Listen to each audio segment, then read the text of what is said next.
देखो, हर एक आदमी में कहीं ना कहीं कोई ऐसा मोड़ आता है कि उसकी सारी लाइफ चेंज हो जाती है। कनाडा में था मैं, 24 साल वहाँ था, बढ़िया काम था मेरा। एक हफ्ते के लिए इंडिया आया था, मेरे ब्रदर की डेथ हो गई थी, बड़े भाई। जब मैंने पीछे घर के हालात देखे, मेरे फादर थे, बुजुर्ग थे, कमज़ोर थे, उनको डिमेंशिया भी था।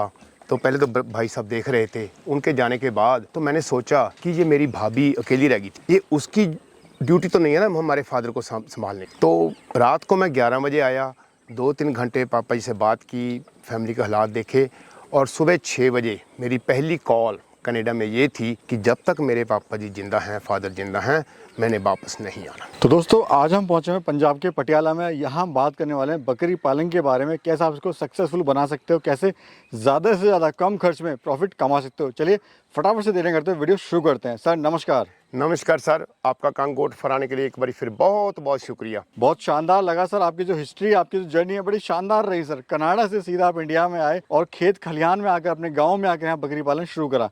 थोड़ा सा परिचय दीजिए, हम लोग कहाँ खड़े हैं और क्या फार्म की लोकेशन है। सर, आप कांग गोट फार्म पटियाला में आए हुए हैं। ये पंजाब में पटियाला शहर में है हमारा फार्म, कांग गोट फार्म के नाम से। और आपका यहाँ आने का बहुत बहुत शुक्रिया एक बार फिर से। चलिए सर, चलते हैं अंदर। जी सर, आइए और शानदार फार्म दिखाते हैं। और तो सर, अभी हम लोग आ चुके हैं फार्म के अंदर में। सर इधर चल क्या रहा है अभी, ये मुझे बताइए। सर ये बकरी फार्म चल रहा है सर, और बकरी खाना हरा चारा खा रही हैं।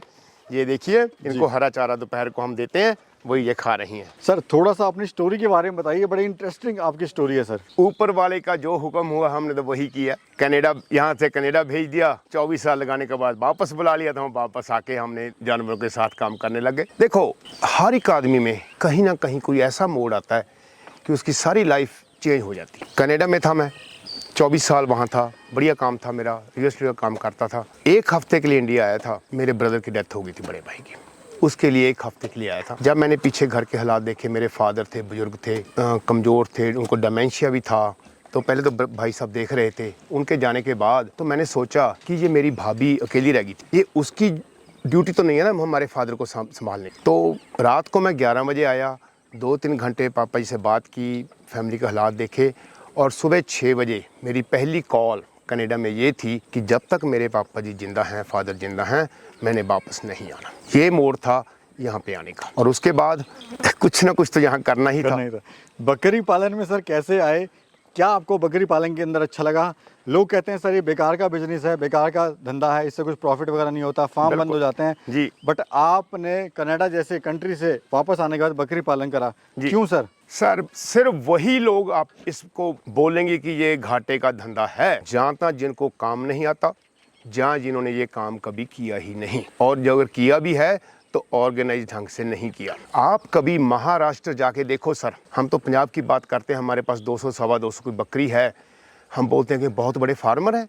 नहीं, हम तो उनके पाँव की जुत्ती भी नहीं है सर। जब हमें महाराष्ट्र से कभी कॉल आती है, हम बताते नहीं कि हमारे पास कितने जानवर हैं। सर कभी देखो जाके महाराष्ट्र में 5-5 हज़ार बकरी का फार्म आपको आम मिलेगा, आम। यही डिफरेंस है कि उन लोगों में और हम में, वो बिजनेसमैन है, वो इस बिजनेस को भी ऐसे समझे जैसे वो फैक्ट्री लगाई, और हम भी उसी कॉन्सेप्ट पे चल रहे हैं कि ये हमारी बकरियां नहीं है, ये हमारी फैक्ट्री है। कितने एनिमल से आपने शुरुआत करी थी, खर्चा कितना आया था और अभी कितने एनिमल हैं सर? सर, मैं हर एक वीर को, हर एक भाई को, हर एक किसान भाई को मैं ये बेनती करूँगा, आपके पास जितने भी पैसे हों अलग बात है, लेकिन छोटे से छोटा काम शुरू करना आपने, बहुत कम से 10-12 बकरियों से शुरू करो, और जैसे आपको काम की पूरी ग्रिप आ गई, आपको काम पूरा समझ में आ गया, आप चाहे 100 करो, 200 करो, 500 करो, कोई रोक टोक नहीं है। हमने भी जब शुरू किया, हमने 14 बकरियों से शुरू किया था। हमारी प्लानिंग थी कि हम 2 साल में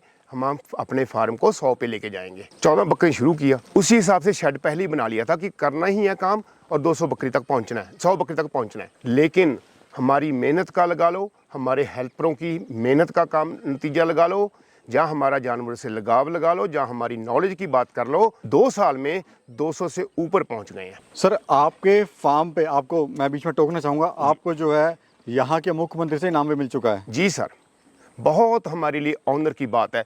ये प्राइज़ मेरा नहीं है, ये प्राइज़ इनका है, इन्होंने दिलाया हमें। मैं चाहता हूँ कि हर एक को ढंग से काम करो, और हर कहीं किसी भी स्टेट पे आप हो, कहीं भी काम कर रहे हो, टॉप प्राइज़ वहाँ से आप हासिल करो, मेहनत करो, और ये जी। अवार्ड आप भी लो। सर आप जो सक्सेसफुल बने हैं, जो आपको जो अवार्ड मिले हैं, उसका एक रीज़न ये भी है जो आपका पूरा फार्म है बिल्कुल साइंटिफिकली तरीके से आपने बनाया हुआ है, जी सर। नेचर को देखते हुए। जी। अभी हम देख रहे हैं बकरियां इधर खा रही हैं और इधर आपने स्पेशल बना हुआ है ताकि जो बाहर से बंदा है वो टाइमिंग बचे, लेबर बचे, और साथ में आपने नंबरिंग करा हुआ है 1 2 3 4 5 तक। जी सर। और जो वेंटिलेशन की व्यवस्था है वो बड़ी आपने तसल्ली से बनाई है ताकि हवा का जो सर्कुलेशन है वो जी। सही बने, प्लस सिक्योरिटी आपने बड़ी ज़बरदस्त करी हुई है। साथ ही बाड़े आपने बच्चों के लिए अलग बनाए हैं, बड़ों के लिए अलग बनाए हैं, बकरों के लिए अलग बनाए हुए हैं। जी सर। तो ये बड़ा महत्वपूर्ण पॉइंट है सर। जी सर। सर देखो, जब मुख्यमंत्री का डॉक्टर यहाँ पे आए अवार्ड देने के लिए, हमें जब वो हर फार्म को विजिट करते हैं, चेक करते हैं, हमें उनके अलग अलग चीज़ के अलग अलग पॉइंट रखे होते हैं उन्होंने कि इसका ये इतने पॉइंट है, इसके इतने पॉइंट हैं। हमें सबसे ज़्यादा पॉइंट मिले हमारी मैनेजमेंट के ऊपर और हमारे ऑर्गेनाइज ढंग से काम करने के ऊपर। ये नहीं था कि हमारे पास बहुत जानवर थे उस टाइम पे, उस टाइम पे हमारे पास कितने 100 125 20 के आसपास जानवर थे, लेकिन जैसे 120-25 जानवरों को एक हेल्पर संभाल रहा था, वो भी सुन के हैरान थे कि इतने जानवरों को एक आदमी अकेला कैसे संभाल सकता है। उसके हमें सबसे ज़्यादा पॉइंट मिले। जी। कितना समय देना पड़ता है सर आपको फार्म पर? सर ये तो काम में कोई टाइम देने की ज़रूरत ही नहीं है अगर आप ऑर्गेनाइज ढंग से करते हो। हमारे जो हेल्पर हैं 7:30 बजे हम सुबह काम शुरू करते हैं और शाम को 6:30-7 बजे तक हमारा काम फिनिश हो जाता है, और उसके बाद हमने कभी रात नहीं झांकी। जी। ये ऐसा डेयरी फार्म जैसा नहीं है कि सुबह 3-4 बजे से लेकर रात को 11 बजे तक आप जानवर संभाल रहे हो। सर ब्रीड कौन सी है और खासियत क्या होती है इसकी?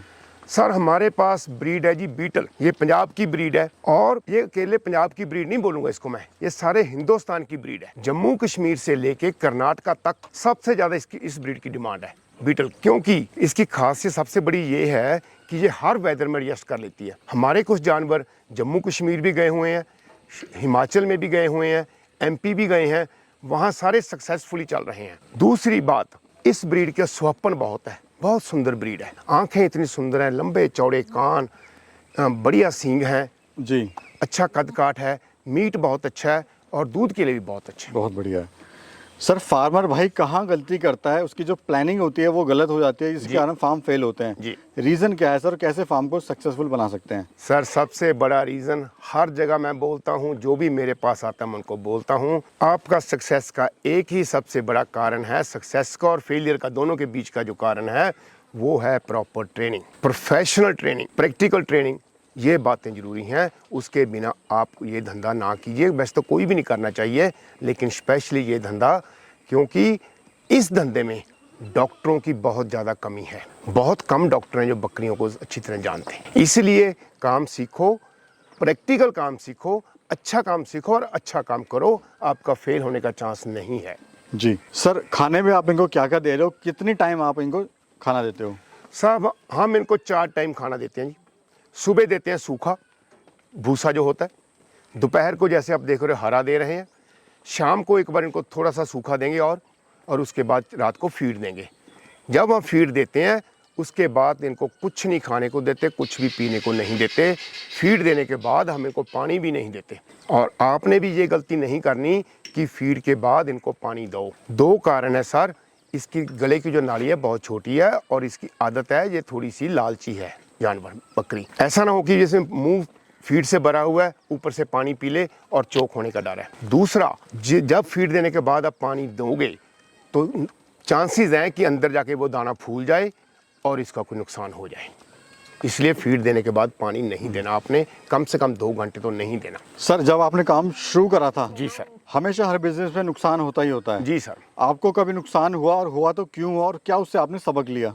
सर सबसे बड़ा नुकसान इस धंधे में वो क्या है? धोखे, फ्रॉड जो लोग करते हैं, और हमारे साथ भी हुआ। जब हमने काम शुरू किया इतनी ज़्यादा ब्रीड की प्रॉपर नॉलेज नहीं थी, वो तो काम से आएगी। हमने बीटल बकरियां ऑर्डर की और हमें देसी बकरियां लोगों ने पकड़ा दी। एक बार तो दिल टूट गया था कि यार किस धंधे में पड़ गए हैं, लेकिन धीरे धीरे हमने उससे ये सबक सीखा, बिना देखे आज के बाद वीडियो के ऊपर जहाँ फोटो देख के हमने जानवर नहीं लेना, और हम अपने फार्म से बेचते भी नहीं हैं, ना खरीदते हैं ना बेचते हैं। इसीलिए सबको सजेस्ट करूँगा 100-200 रुपया एक्स्ट्रा खर्चा आ जाएगा। जहाँ से भी आप जानवर लेना है देख के लें, तसल्ली करके लें, वीडियो पे भरोसा मत कीजिए। या फोटो देख के जानवर मत लीजिए। सर क्या कहना आप चाहते हैं हमारे जो दर्शक आपको देख रहे हैं जी। और आपको एक रोल मॉडल मान रहे हैं और फार्म शुरू करना चाह रहे हैं बकरी पालन का, जी क्या कहना चाहते हैं सर आप उन लोगों को? सर, पहले तो मैं उन सब का शुक्रिया अदा करना चाहता हूँ जो ये वीडियो देख रहे हैं। तहे दिल से शुक्रिया अदा करना चाहता हूँ। क्यों? क्योंकि आपका थोड़ा बहुत तो जो भी वीडियो देख रहा है बकरियों में थोड़ा बहुत इंटरेस्ट होगा ना आपका, तभी आप ये वीडियो देख रहे हो। जरूर ये काम कीजिए। धंधा बुरा नहीं है, रिस्पेक्टफुल धंधा है, बहुत प्रॉफिटेबल धंधा है।